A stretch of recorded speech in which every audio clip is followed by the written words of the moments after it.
Irmãos, nós começamos semana passada a estudarmos a respeito sobre o processo da revelação. E eu convidei você a abrir lá a sua Bíblia em Hebreus, e para tanto vamos voltar lá os nossos olhos para reforçar isso aí. Você ri, né Alex? Dá risada, né? Meu amigo, o negócio não é fácil não.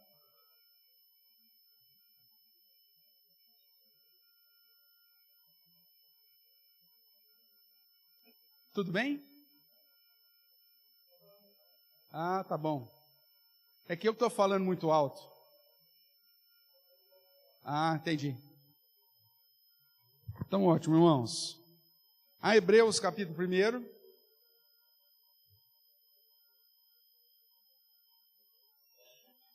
Vamos relembrar aí os 4 primeiros versos.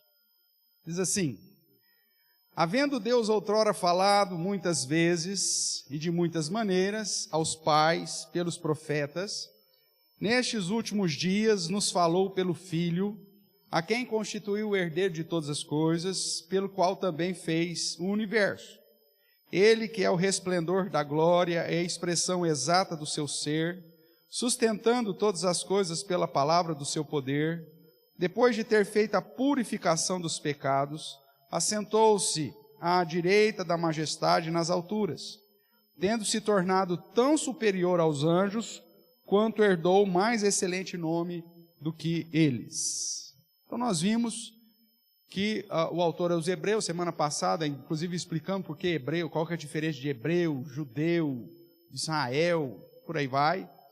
E vimos que dentro dessa visão, ou dessa revelação aqui aos Hebreus, ele começa a expressar que Deus se revelou. Parte do pressuposto que Deus desejou se fazer conhecido ao seu povo. Então, havendo Deus outrora se revelado, ou falado, ele fez isso muitas vezes e de muitas maneiras.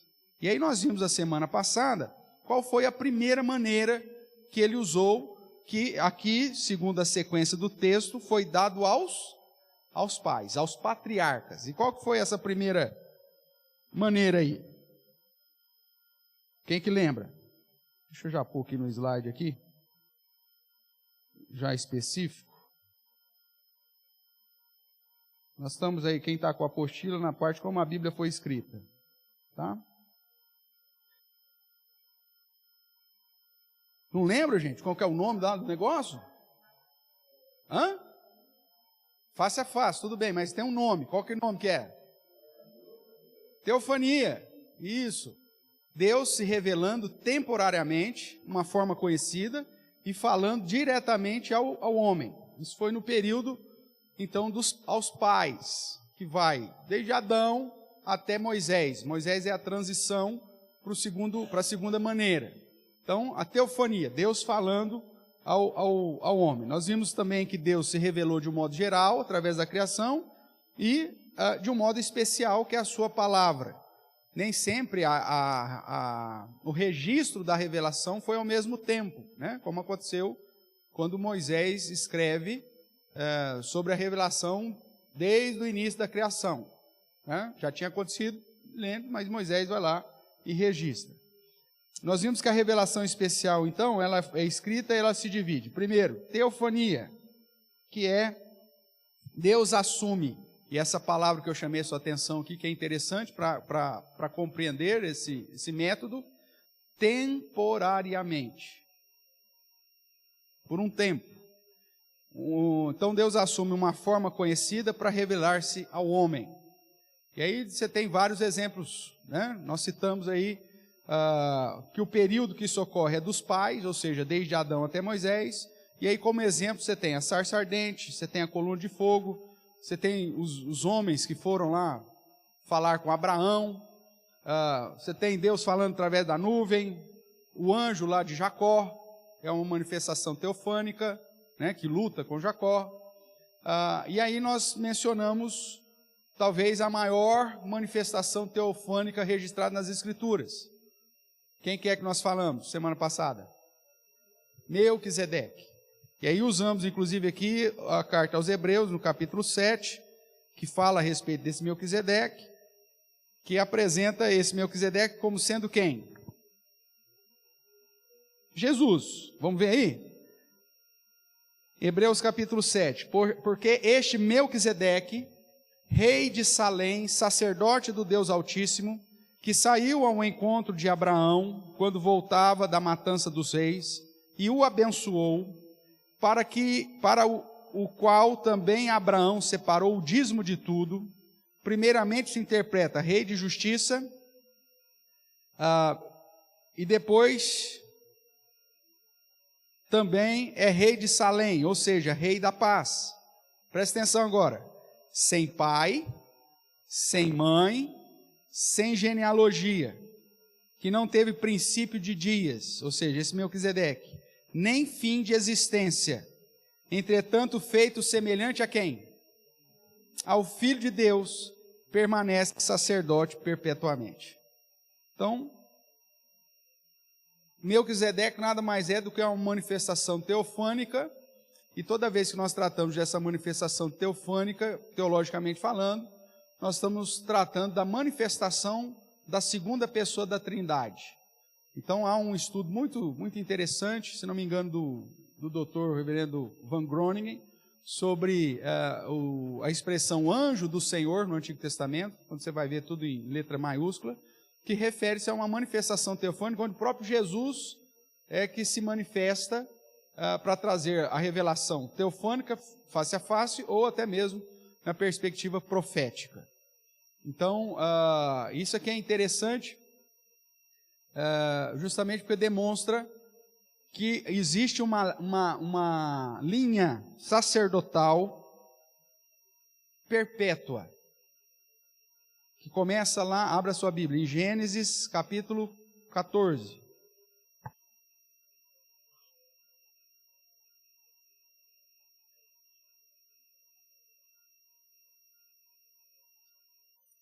A partir do verso 18. Então, Gênesis 14, verso 18.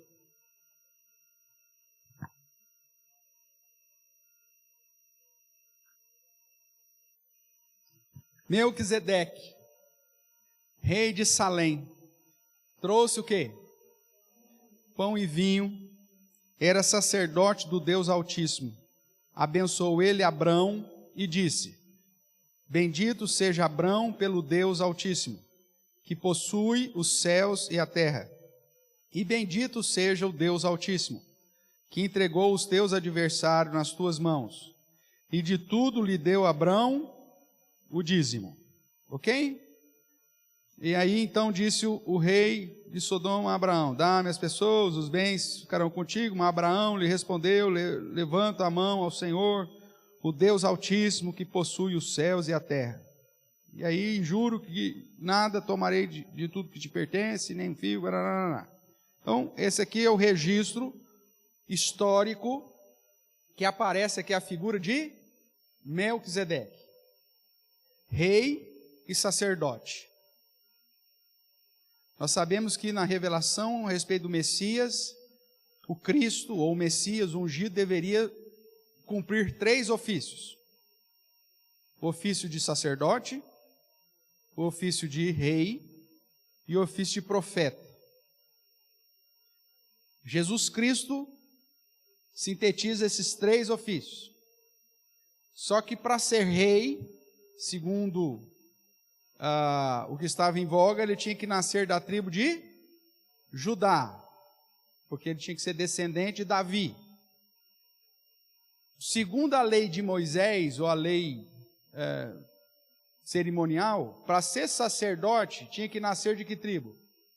De Levi. Não tem como Jesus nascer da tribo de Judá e ao mesmo tempo nascer na tribo de Levi, mesmo porque as tribos não podiam casar entre si. Então, como que Jesus vai exercer a sua função sacerdotal? Para aqueles que desconhecem ou desprezam o Antigo Testamento, provavelmente você vai encontrar alguns comentários dizendo que Jesus cumpriu a sua função sacerdotal sendo simplesmente a oferta, quando se entregou na cruz como Cordeiro de Deus. Mas na verdade isso é só uma faceta. O que a Bíblia nos ensina é que Jesus se você continuar lendo lá em Hebreus capítulo 7, é que Jesus, que é esse próprio Filho de Deus, que é o próprio Melquisedeque, que se manifestou temporariamente a Abraão, ele é o sacerdote do Deus Altíssimo de uma ordem sacerdotal superior à ordem levítica e uma ordem sacerdotal que é perpétua, para sempre. Então Jesus, ele já vem como sacerdote, ele já vem cumprindo isso, porque ele já é dessa linhagem sacerdotal de Melquisedeque, ele é o próprio Melquisedeque, ele estabeleceu essa linhagem sacerdotal depois ou antes de Moisés? Nós estamos aqui em Gênesis 14, isso aqui é antes ou depois de Moisés? Muito antes, nós estamos falando em Abraão. Abraão teve filho, qual que é o nome do filho de Abraão? Isaac. Isaac teve 2 filhos. Quais foram os 2 filhos que Isaac teve? Jacó e Esaú. Jacó foi escolhido, Esaú não. Aí Jacó teve 12 filhos, da onde saem as 12 tribos. Inclusive a tribo de Judá foi um dos filhos, e Levi, que era filho de Jacó. José também. José foi levado para o Egito. Passa lá 20 anos, é constituído o governador do Egito. Todo o povo de Jacó, o povo de Israel, porque o nome de Jacó mudou para Israel, vem para o Egito. E ali ficam. Morre o faraó, morre José, e passa-se quantos anos? 400 e tanto. Aí aparece quem? Moisés. Foi chamado para tirar o povo do Egito e levar de novo para a terra prometida. Então nós estamos falando aqui, nada aí, de 500 anos. Tudo bem? Antes. Aí depois Moisés, a mandar de Deus, estabelece o sacerdócio levítico, que é um sacerdócio temporário. Por que temporário? Porque o Messias viria cumprir com a lei cerimonial. E o templo já não haveria mais. Então hoje você não tem mais levita. Você não tem mais templo de Jerusalém, você não tem a obrigatoriedade da lei cerimonial. Tudo que previa a lei cerimonial foi cumprido em Cristo. Mas aquilo que foi estabelecido antes, que é ele já sob o sacerdócio perpétuo de Melquisedeque, mantém. Essa semana, inclusive, conversando com um casal, dúvida, né, sobre a questão da aliança com Deus e sobre a questão dizimal. Por que vocês batizam criança? Não tem que apresentar? Aí o que a lei de Moisés dizia? Que tinha que apresentar o quê? O primogênito. O que é primogênito? O primeiro. O que as igrejas de hoje fazem por aí? Que usam essa prática da apresentação das crianças. Apresenta quantos filhos? Só o primeiro? Não, apresenta quantos? Todos que você tiver. Se tiver 200 filhos, você vai apresentar os 200. A lei exigia que na apresentação você fizesse... Era só ir lá apresentar? Você tinha que fazer um...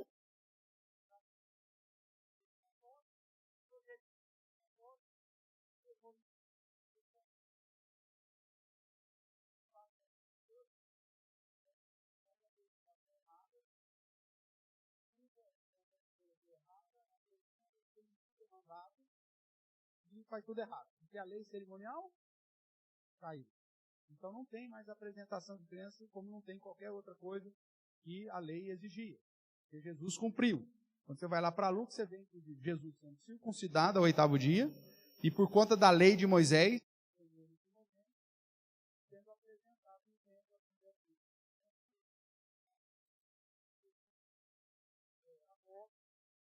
como sacrifício, apresentou o quê? 2 rolinhas. Tá? Então, beleza. Caiu em Cristo. Aí ele fala, então, o que está em voga? Está antes. Como que era a consagração para as crianças entrar em aliança com Deus antes da lei?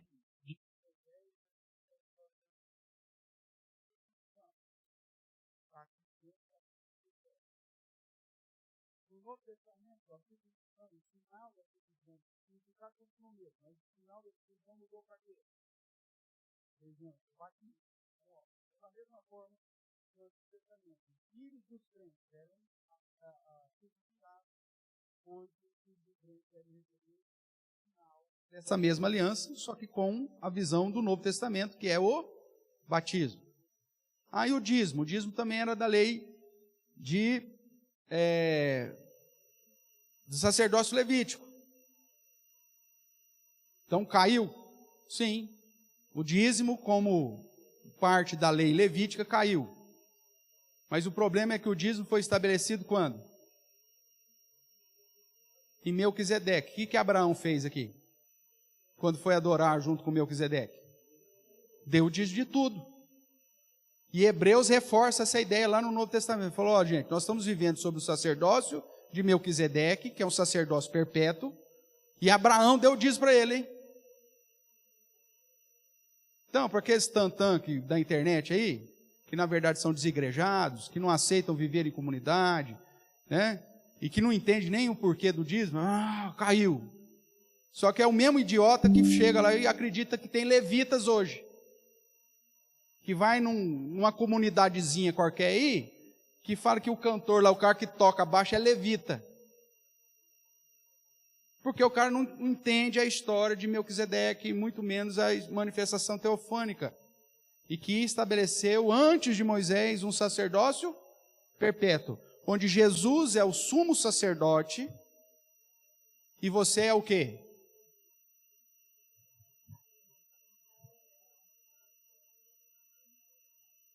Jesus é o sumo sacerdote que entrou no Santo dos Santos, para que eu e você agora, como sacerdotes, tivéssemos livre acesso ao trono de Deus. É por isso que você ora, é por isso que você não precisa vir confessar o pecado para mim. Eu não sou sacerdote mais do que você, eu sou igual a você. Por isso que pastor não é mais ungido, porque ele não é sacerdote. Os 3 ofícios que Cristo cumpriu eram ofícios que exigiam a unção. O rei era ungido, o profeta e também o sacerdote. Não temos mais sacerdote, na perspectiva do exercício sacerdotal. Todos nós somos sacerdotes. Pedro vai dizer que nós somos raça eleita, nação santa, povo de propriedade exclusiva de Deus e sacerdócio real. No mesmo pacote. Se você é povo de Deus, então você é ao mesmo tempo rei e sacerdote. Porque o sacerdócio real ele não quer dizer o sacerdócio de verdade, mas é o sacerdócio como de Melquisedeque, que era rei de Salém e sacerdote do Deus Altíssimo. Então você é um sacerdote e você reina com Cristo hoje. Por isso, sacerdócio real. Porque estamos debaixo do sacerdócio de Melquisedeque. E Jesus é então o próprio Filho de Deus, que teofanicamente era Melquisedeque, por isso sem pai, sem mãe, sem genealogia e sem fim de tempo, que já adentrou ao Santo dos Santos celestial, para que nós tenhamos livre acesso pelo seu sacrifício, pelo seu sangue. Então não tem essa história de que o pastor é ungido. Nós vamos ungir o pastor. Meu amigo, ele não é sacerdote mais, acabou. O pastor é alguém que foi dotado especificamente para dirigir espiritualmente, se dedicar ao ministério da palavra e da oração, mas porque ele recebeu o dom e ele é ordenado para aquela função dentro da comunidade, como Paulo ensina no contexto de Timóteo. Agora, o pastor não é o sacerdote ungido para ele beijar a mão dele, de confessar o pecado para ele, como no catolicismo. Aí ele fala lá, faz 10 flexões de 3 Ave Maria, você está salvo. Não é isso. Porque você tem acesso ao Pai, porque você faz parte desse sacerdote. Tudo começa com quem? Com essa manifestação teofânica, que é o próprio Deus. Tudo bem até agora? Eu falo assim, isso dá uma adrenalina, assim, vocês vão gravando, né? O povo da internet fala, nossa, os caras é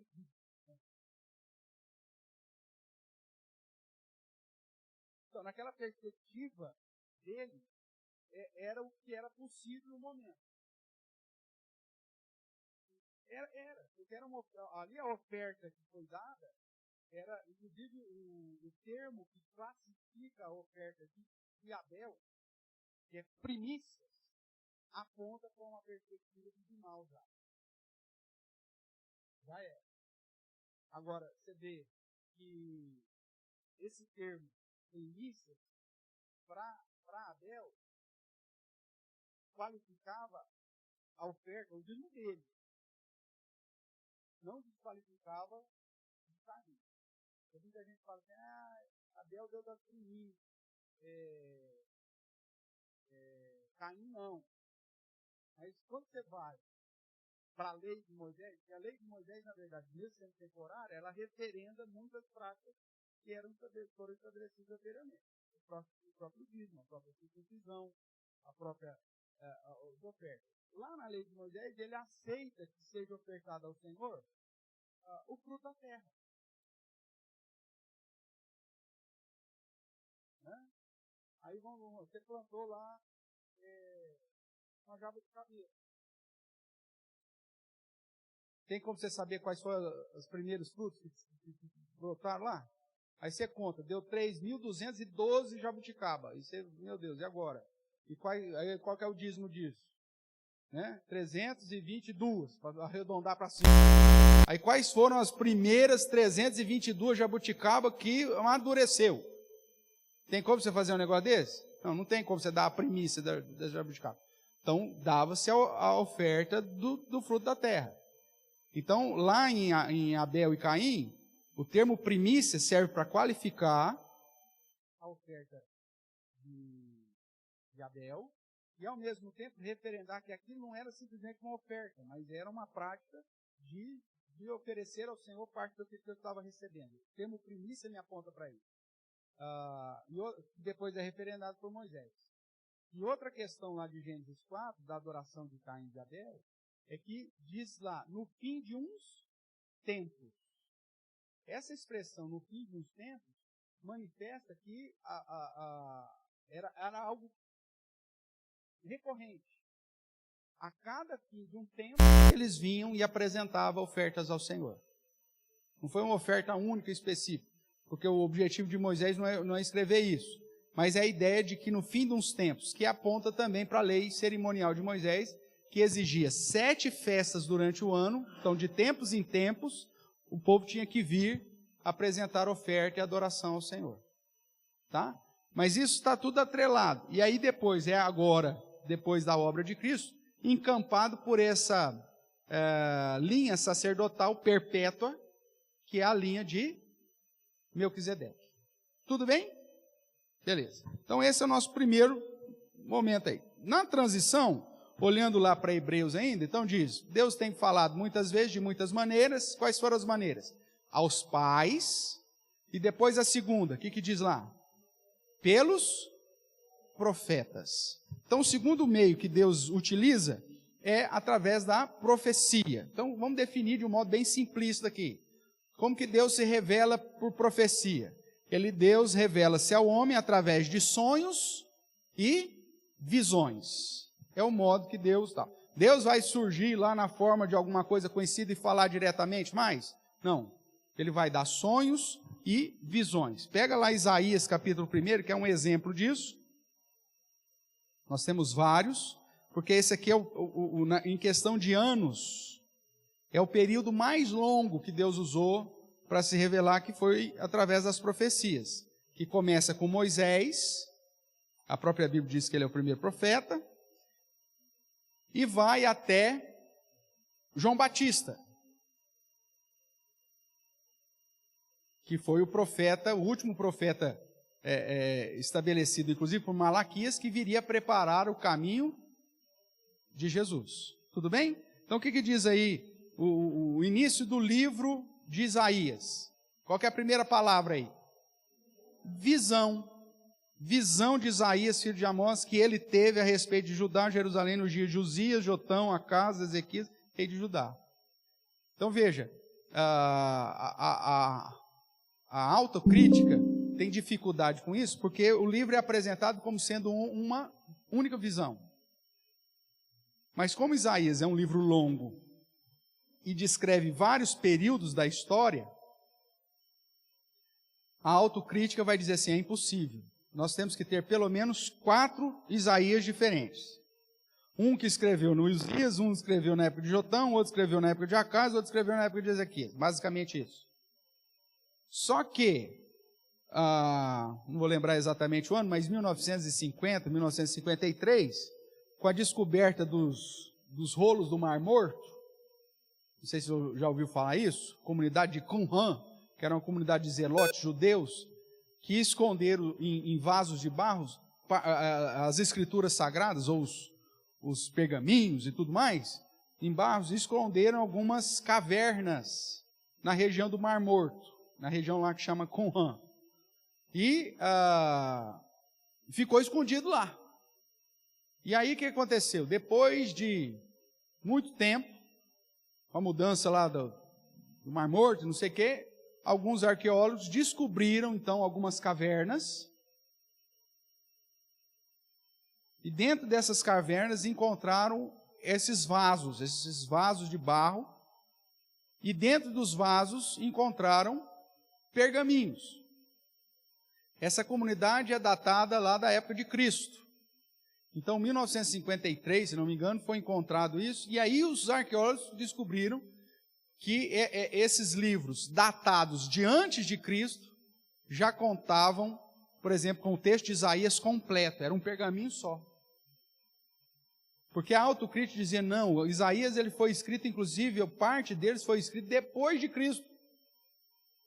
Alguns da autocrítica apresentavam essa possibilidade. Porque ele vai falar de detalhes minuciosos da crucificação de Jesus.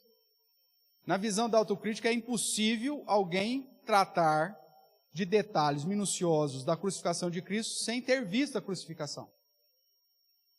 Só que a descoberta desses livros, ou desse achado arqueológico, comprovou que não, que Isaías de fato é uma visão, e que foi escrito por um único Isaías, e que havia recebido isso por profecia.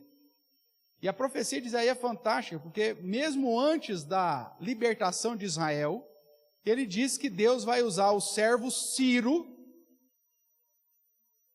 para libertar o seu povo. E aí depois vem os babilônicos, vem os medo-persas, e aí um dos reis persas é justamente Ciro, que foi quem assinou o decreto para o povo voltar do exílio para as terras de Israel. Aí para o pessoal da autocrítica, fala assim, é impossível, o cara deu um nome. Ele deve ter vivido na época, por isso que ele deu o nome. Porque eles desprezam esse poder sobrenatural através da revelação especial de Deus, de dar uma profecia séculos antes daquilo que estava acontecendo.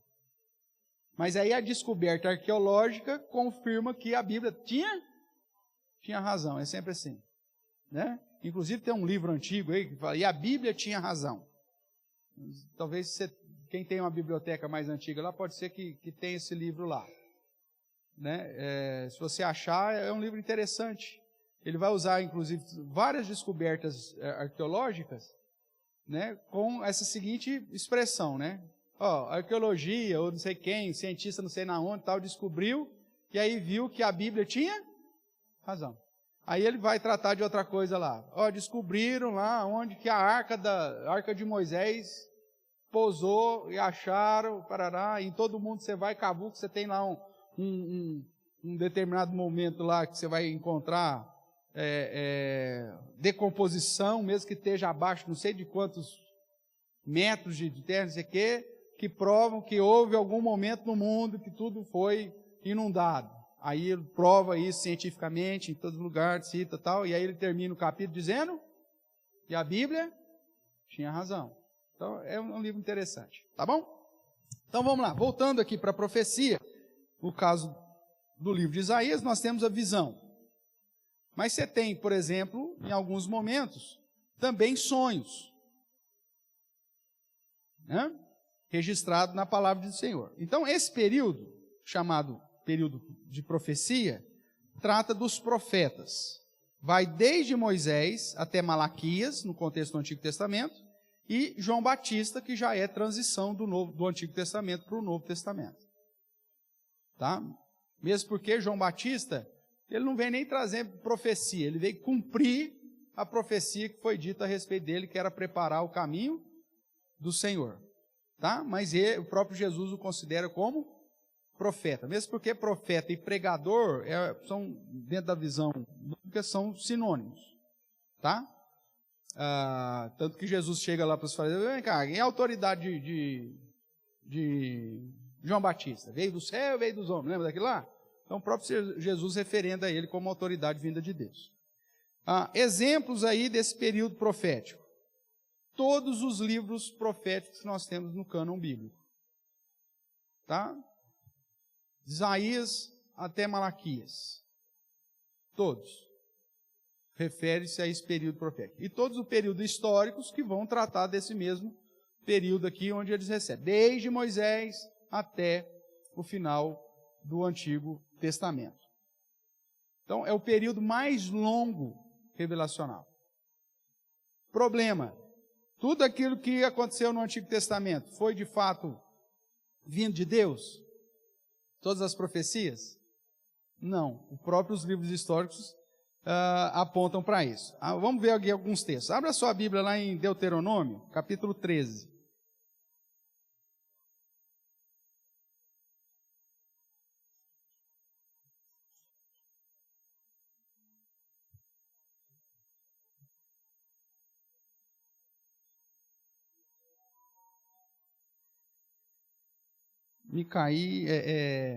Deuteronômio capítulo 13, do verso 1 em diante.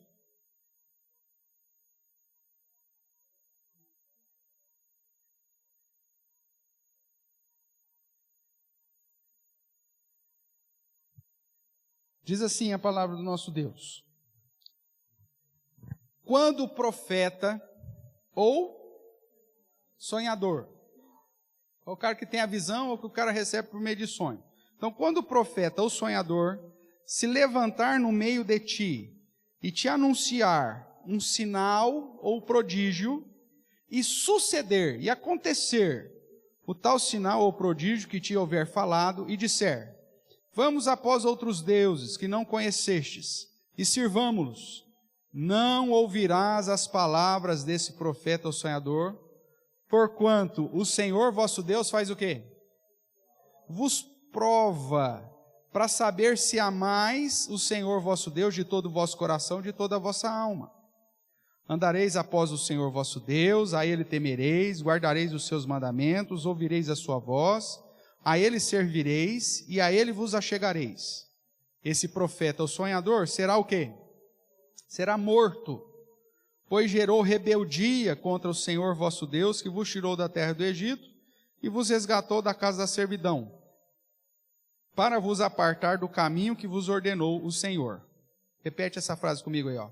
Para vos apartar do caminho que o Senhor vos, ou que ordenou o Senhor, vosso Deus, para andardes nele.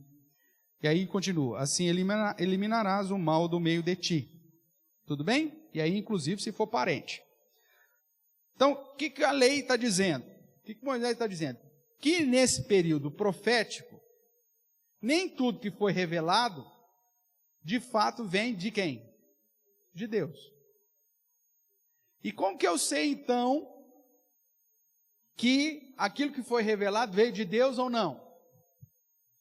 É dado aqui dois testes, para você saber. Primeiro teste: se o cara revelou e mesmo assim aconteceu, é lógico que tem aqui o implícito, né? Se o cara falou não aconteceu, pronto, não veio de Deus. Porque aquilo que Deus fala vai acontecer. Então o cara falou não aconteceu, jogou fora, era mentiroso. Mas o problema aqui é que o cara falou e aconteceu. Então como saber se mesmo nesse caso, se aquela profecia veio de Deus? Aí ele vai dar duas questões. Primeiro teste: esse profeta é o sonhador? Ele vai te conduzir para glorificar a Deus ou vai te conduzir para outros deuses? Se ele te conduzir para outros deuses, mata. que não veio de Deus. E o segundo teste é esse que eu fiz você repetir comigo, que é justamente para... cadê aqui o verso? Vamos ler do jeitinho que está aqui. Verso 5, final do verso 5. Para vos apartar do caminho que vos ordenou o Senhor. Se aquela profecia estiver em desacordo com a palavra de Deus, com aquilo que a lei que ele já havia revelado, com o ensinamento, com o padrão que o próprio Deus já havia estabelecido, se for contrário àquilo que Deus já estabeleceu como verdade, então também é mentira. Você tem que rejeitar, você não pode aceitar aquilo lá. Então, para você saber se uma profecia vinha do Senhor, você tinha que ver, está me conduzindo para Deus? Ótimo. Está de acordo com tudo aquilo que Deus já revelou, que eu vi na lei dele? Tá. Está de acordo com a lei cerimonial, com a lei moral dele? Tá. Opa, então veio de Deus. Se muda o padrão da lei moral de Deus, ou se me conduz a adorar qualquer outra coisa que não seja o Senhor, o que eu tinha que fazer com esse profeta, inclusive? Matar o cara, eliminar o mal de Israel. Olha que situação. Ok? Então nós vimos e estabelecemos aqui que Deus usou a profecia como um meio revelacional, só que ela não estava isenta de fake, né? Agora a palavra da moda é fake, de fake, né? De algo falso, que era com os falsos profetas. Um outro exemplo disso, deixa eu pegar aqui a citação, porque não está anotado aqui no nosso coisa, então eu vou...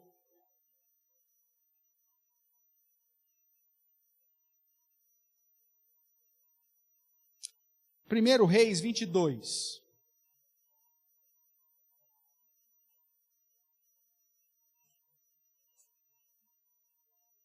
Que é o caso aí da profecia de Micaías.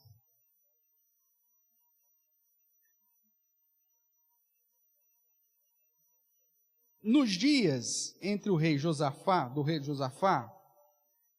e Acabe, do rei de Israel, aqui o povo estava dividido. Nós temos o reino do norte, Israel, reino do sul, Judá. Reino do norte, reinava Acabe, reino do sul, Josafá. E aí os caras pensam em fazer uma aliança. Só que o problema é que o reino do norte já era um reino idólatra. Tudo bem até aqui? Lembram disso? Então vamos lá. 1 Reis 22. 3 anos se passaram sem haver guerra entre a Síria e Israel. Síria está acima de Israel. Então quando a Síria vinha atacar Israel, atacava mais o reino do norte. Então 3 anos se passaram sem haver guerra entre a Síria e Israel. Porém, no 3º ano, desceu Josafá, rei de Judá, para avistar-se com o rei de Israel. Disse o rei de Israel aos seus servos: não sabeis vós que Ramote Gileade é nossa, e nós hesitamos em tomá-la das mãos do rei da Síria?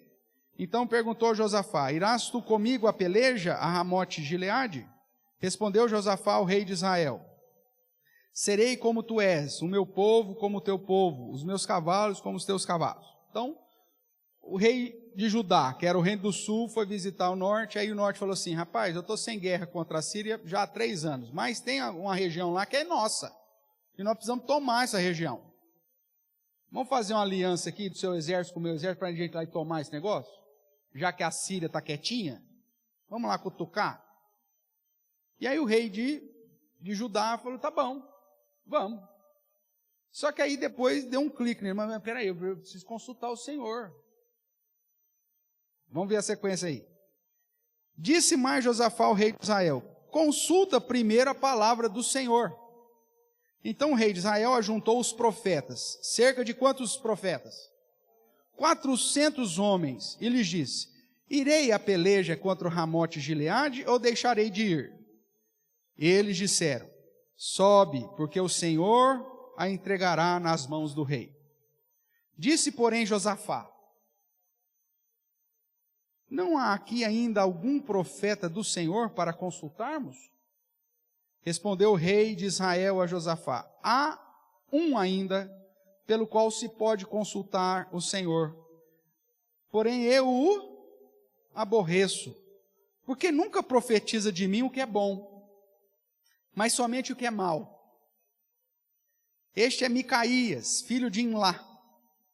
Disse Josafá: não fale o rei assim. Então o rei de Israel chamou um oficial e disse: traze-me depressa Micaías, filho de Imlá. O rei de Israel e Josafá, rei de Judá, estavam assentados, cada um no seu trono, vestidos de trajes reais, numa eira à entrada da porta de Samaria. Todos os povos profetizavam diante deles. Zedequias, filho de Kenaana, fez para si um chifre de ferro e disse: assim diz o Senhor: com este escornearás os ciros, até de todos os consumir. E todos os profetas profetizavam assim, dizendo: sobe a Ramote Gileade e triunfarás, porque o Senhor os entregou na mão do rei. Ou seja, 400 profetas. E Josafá falou: não falta mais ninguém ainda para profetizar? Ó, tem um aí, cara. Mas aí o rei já deu a fama dele. Ah, o cara é uma zica. O cara, tudo que eu peço pro cara, o cara só fala mal de mim. Tudo que eu peço para ele profetizar é o cara do contra. É o cara, olha, tem o presbitério dos profetas. Então toda reunião do presbitério, esse cara é o cara do contra, gente. Esse cara se levanta contra todos os outros profetas. Mas não tem uma vez que ele concorda. Aí o Josafá falou: mas vamos falar isso, rapaz. O cara, vamos ouvir o rapaz. Você já está com o coração inclinado demais por esse profeta aí. Vamos ouvir o que o cara tem para dizer. Então vai, chama lá. Aí Micaías vem e o cara tinha senso de humor, né? Então vamos lá, verso 13. O mensageiro que fora chamar Micaías falou dizendo: eis que as palavras dos profetas, já tentou manipular o coração de Micaías. Olha, veja só. Eis que as palavras dos profetas a uma voz predizem coisas boas para o rei. Seja, pois, a tua palavra como a palavra deles, e fala o que é bom. Aí parece um conselho aí que eu conheço, que chega para o pastor e fala assim: pastor, você prega só aquilo que agrada o povo, hein? Você só fala aquilo que faz o povo feliz. Porque todos os outros profetas estão falando coisa boa. Não vem estragar a festa não, hein? Não põe água no chope da turma, hein? Porque está todo mundo feliz, hein? Aí Micaías, veja lá. Respondeu Micaías: tão certo como vive o Senhor, o que o Senhor me disser, isso falarei. E vindo ele ao rei, este lhe perguntou: Micaías, iremos a Ramote Gileade a peleja ou deixaremos de ir? E aí ele respondeu: sobe e triunfarás, porque o Senhor entregará nas mãos do rei. E aí o rei lhe disse: quantas vezes te conjurarei que não me fales senão a verdade em nome do Senhor? Então disse ele: vi todo Israel disperso pelos montes como ovelhas que não têm pastor. E disse o Senhor: estes não têm dono, torne cada um em paz para a sua casa. Então o rei de Israel disse a Josafá: não te disse? Não te disse eu que ele não profetiza a meu respeito o que é bom, mas somente o que é mal? Porque ele diz o seguinte: meu amigo, vocês vão vir desbaratados. Não vai ter pastor, não vai ter líder, vocês vão morrer e o povo de Israel vai voltar, os soldados vão voltar sem saber para onde vai. Aí o rei do norte fala: tá vendo? Só prega coisa dura esse cara. Esse cara só fala o que é mal para nós. Ele não traz uma palavra boa. Tem 400 falando uma coisa, mas vem esse infeliz aí e fala o contrário. Aí o que acontece? Micaías prosseguiu: ouve, pois, a palavra do Senhor. Vi o Senhor assentado no seu trono, e todo o exército do céu estava junto a ele, à sua direita e à sua esquerda. Veja, ele teve uma visão, né? Vi o Senhor. Perguntou o Senhor: quem enganará Acabe para que suba e caia em Ramote Gileade? Um dizia dessa maneira, o outro de outro. Então saiu um espírito e se apresentou diante do Senhor e disse: eu o enganarei. Perguntou-lhe o Senhor: com que? Respondeu ele: sairei e serei espírito mentiroso na boca de todos os seus profetas. Disse o Senhor: tu enganarás e ainda prevalecerás. Sai e faze-o assim. Eis que o Senhor pôs o espírito mentiroso na boca de todos esses teus profetas, e o Senhor falou o que é mal contra ti. Então Zedequias, que foi o mesmo que fez o chifre lá de ferro, né, que era o cara que queria se aparecer no negócio. Então, cadê aqui o verso aqui?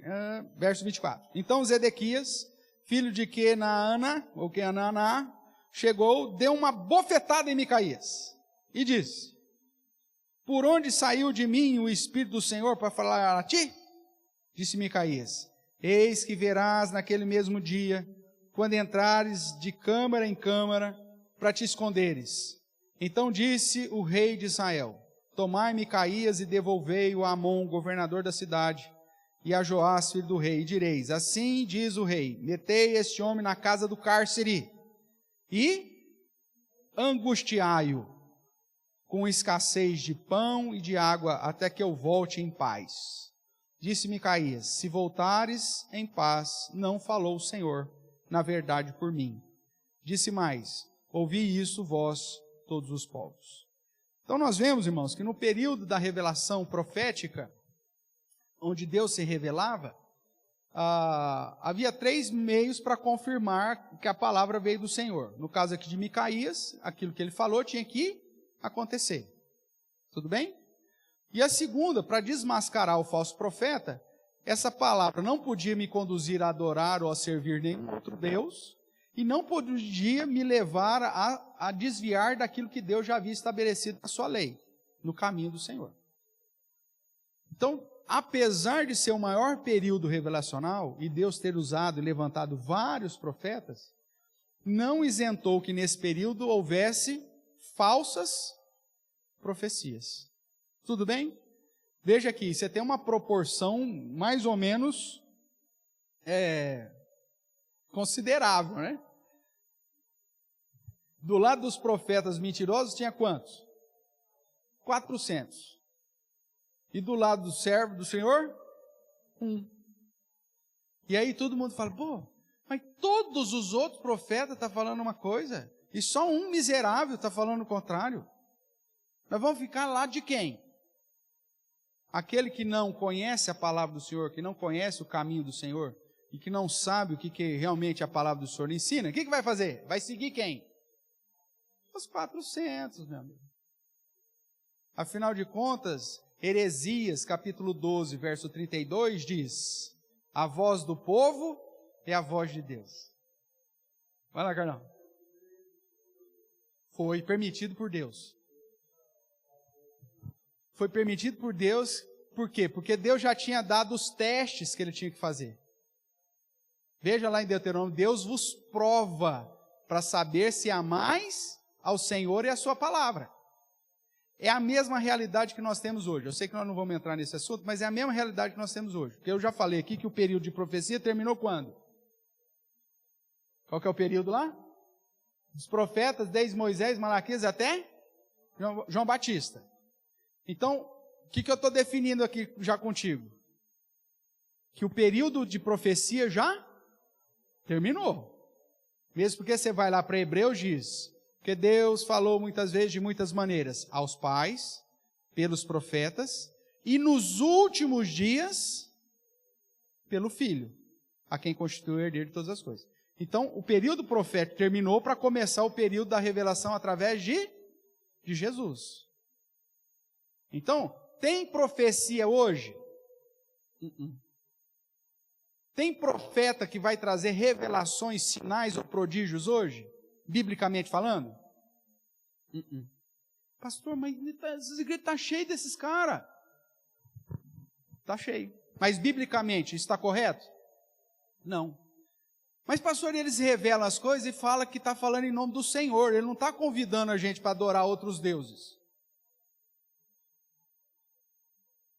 Aquele teste que eu já fiz contigo aqui, só para relembrar os novos. Imagina uma situação, você chega aqui, você está com o coração angustiado, não sabe se você vende a sua Brasília vermelha ou não. Tá? Não é amarela, porque amarela é vermelha.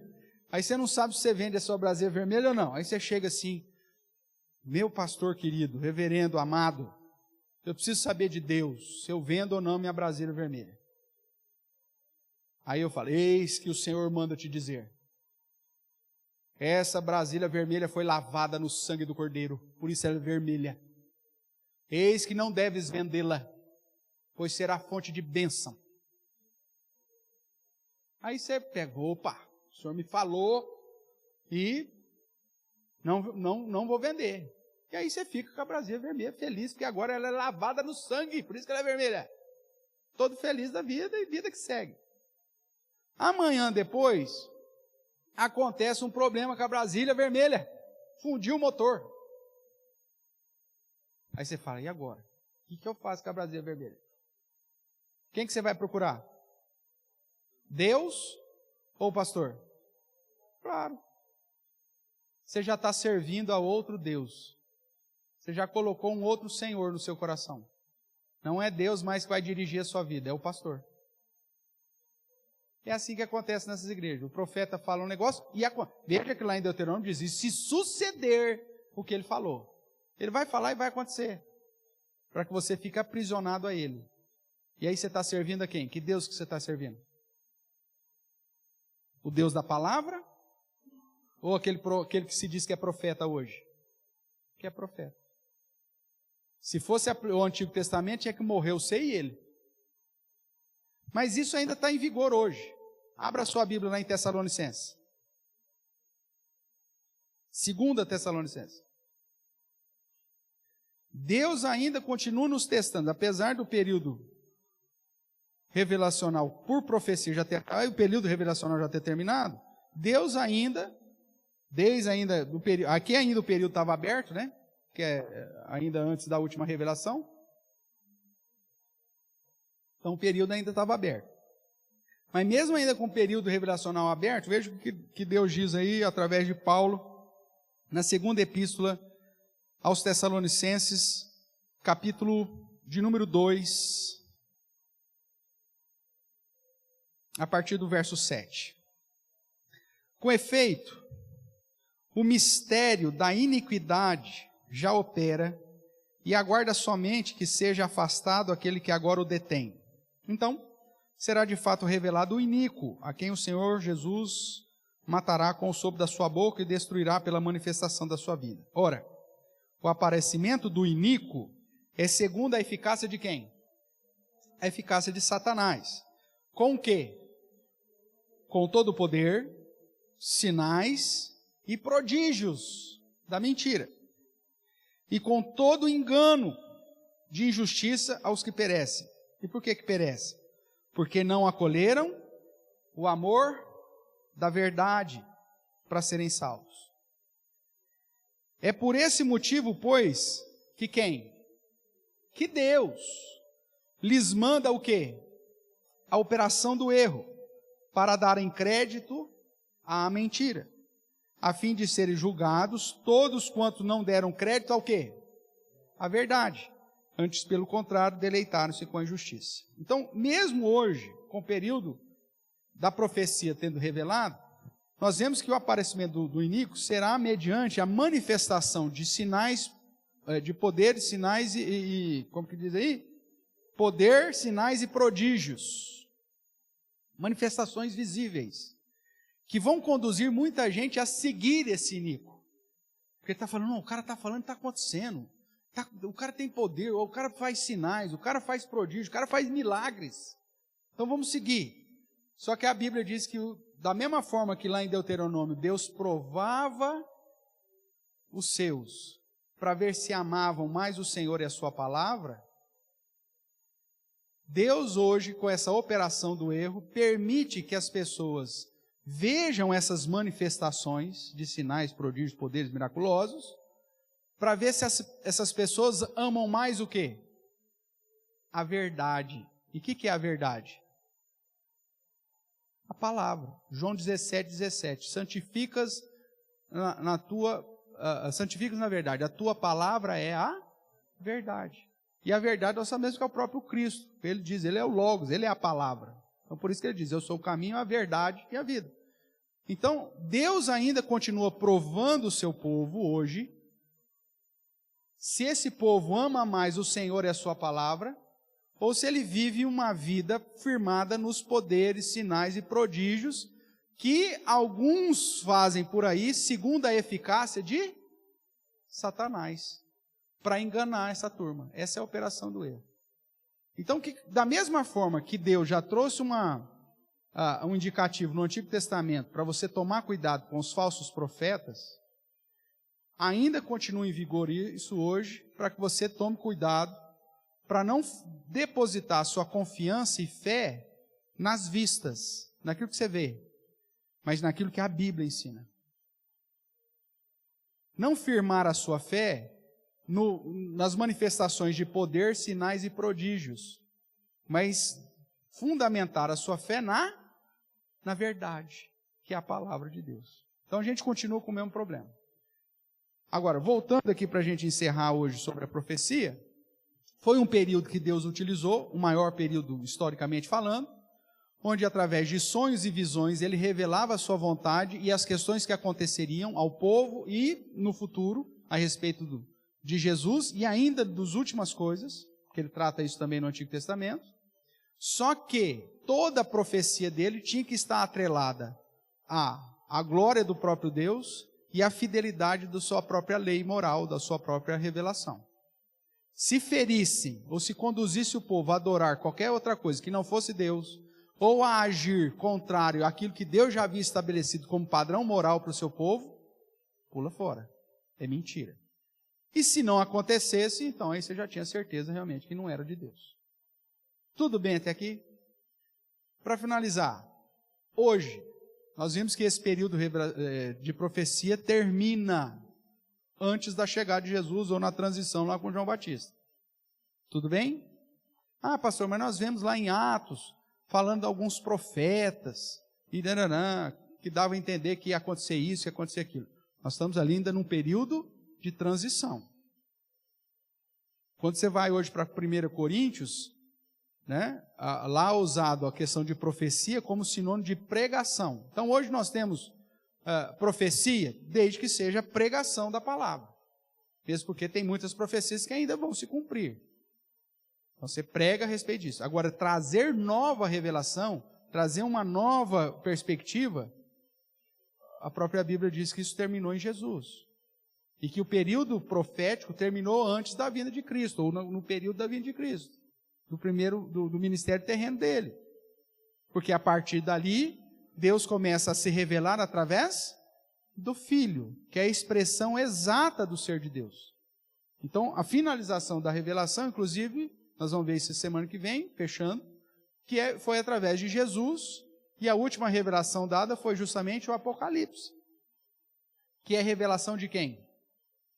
Você vai lá, primeiro, Apocalipse 1:1, você vai ver a revelação de Jesus Cristo, dada por intermédio do anjo ao seu servo João. Mas a revelação é de quem? De Jesus Cristo. E aí fecha o período revelacional. Pai Sabrina.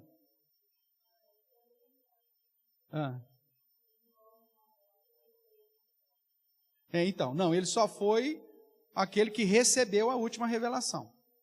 Tá? Mas nós vamos ver que dentro do período ainda, antes da última revelação, nós temos um terceiro método de revelação, que é aquilo que Lucas depois vai chamar de cooperação, né? Que é o período dos apóstolos. Eles não eram profetas no sentido de trazer uma profecia, mas eles foram usados para, através dos seus escritos, revelar a prática que o próprio Deus espera dos cristãos. Então, Paulo, Tiago, Pedro, todos esses, inspirados por Deus, trouxeram revelação, mas não na figura de um profeta, mas no sentido de cooperar com o ensino que já havia sido revelado por Jesus Cristo. A última revelação é sempre através do Filho, mas aí os apóstolos foram instrumentos de cooperação nessa revelação durante esse período ainda, que era o período do Filho. Tanto que o período revelacional termina com o último apóstolo, com o registro, que era João, né, com o registro da última revelação. E aí você tem lá, nós vamos ver isso semana que vem de modo com mais atenção, de que na própria revelação do Apocalipse diz, ninguém pode acrescentar nada, nem tirar nada. Isso refere-se não apenas à revelação do Apocalipse, mas o período final de toda a revelação. Então hoje, se alguém acrescenta uma revelação nova, mesmo que aconteça, o padrão de Deus é Deus está me provando para ver se eu amo mais a verdade, se eu amo mais a sua palavra e fico fiel à palavra, ou se eu amo mais esses profetas. Ou eu vou ficar do lado dos 400, ou eu vou ficar do lado do único profeta verdadeiro. Essa é a ideia. Tem, no mundo.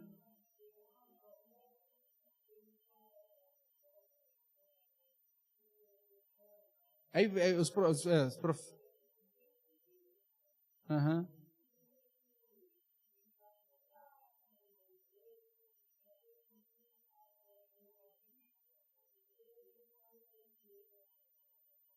Olha, hoje você vai encontrar tudo quanto é tipo de profeta. E veja, esses profetas, eles têm que demonstrar esse poder mesmo, porque é a maneira que eles têm para atrair pessoas para segui-los. Porque se ele para de manifestar poder, sinais e prodígios, o cara procura outro profeta, né?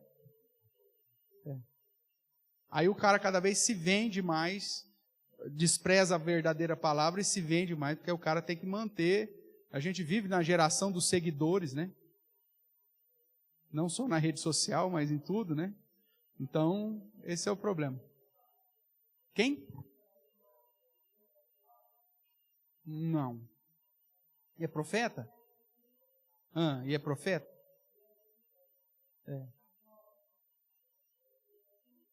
Então, não, vai aparecer de qualquer jeito. E outra, é mais uma característica também dos últimos dias, né? O próprio Senhor Jesus, que falsos mestres, falsos profetas, ia aparecer de montão.